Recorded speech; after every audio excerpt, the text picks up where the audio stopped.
You become a part of many cultures, you eat foods from everywhere, you interact with many different kinds of languages and people, and you fall in love with all of it because you see the similarities and the uniqueness in all of them. Now, you are an adult, and obviously your choice of life and your main theme in life is going to be exploration, because every time as a kid you were asked the question, Beta, what do you want to be when you grow up? You never had a consistent answer. It was always something else. The only consistency there was creativity and a little bit of exploration. And now you're that adult with exploration as your main life theme. And you decide to go with it. And it's early 2000s. It's a bit unconventional to not specialize in anything, especially if you're an A grader. How can you not specialize in anything? But you still go with it. And you dabble from hospitality to design strategy. You become a ceramist, you become a product designer, you become a photographer. You go to villages in Rajasthan with endless dunes and no electricity. You interact with kids who ask you what it feels like to be inside an airplane when they see one going above their head. You go to Ladakh in a very remote village in the winters, minus 12 degrees. You teach kids about art and design. And you continue to do that.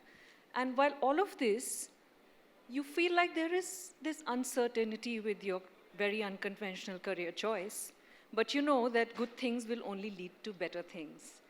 And today, you are the CEO of one of the most successful social enterprises in the country, and all of your exploratory choices make you realize that all of that has had a profound impact on your unique leadership style and the fact that you are so easily able to travel in different geographies and interact with all these different cultures while being your true authentic self. So, ladies and gentlemen, I just want to say one thing more, that if you're planning to go on that trek, please do so, because the best and the most fulfilling adventures are beyond the beaten path. Thank you.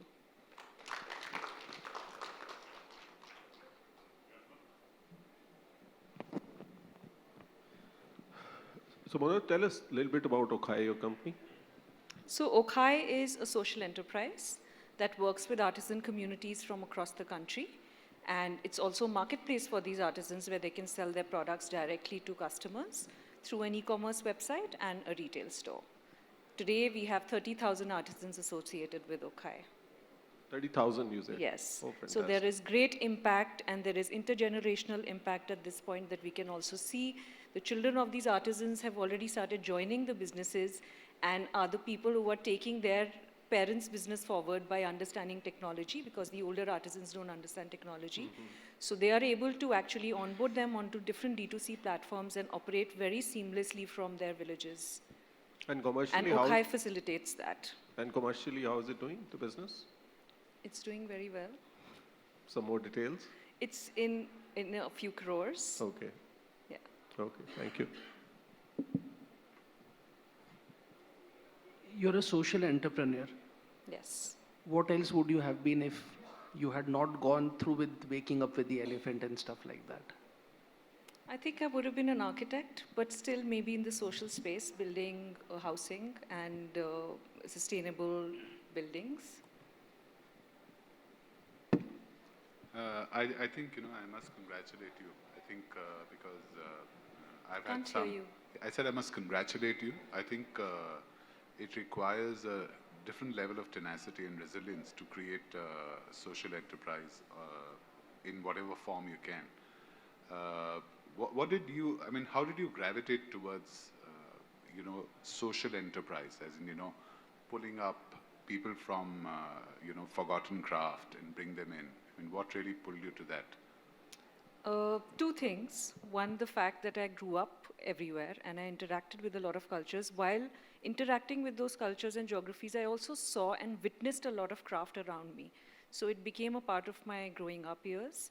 And secondly, I do enjoy a lot of rigor in life in general. Like, I would prefer to live in a tent on the rocks under the sky than a luxury of a hotel room. So I guess that it's beautiful for me. Like something that might seem very difficult for someone else sitting in a very plushy office seems like the best thing for me. So I think that's number 2. I like the rigor. Okay, I'm still not sure where the elephant and the leech came into the story, but I'm going to let that pass for now. Thank you. Thank you, everyone. I have Oh. one more question. And you made me forget that. Let me. Age comes to all of us, Harminder. Okay. So, Manorath, this part in terms of, let's say, the social enterprise as well as sustainability and all of it, how do you think, because all the ventures I see in the social side and sustainability side of it, they're very early stages, right?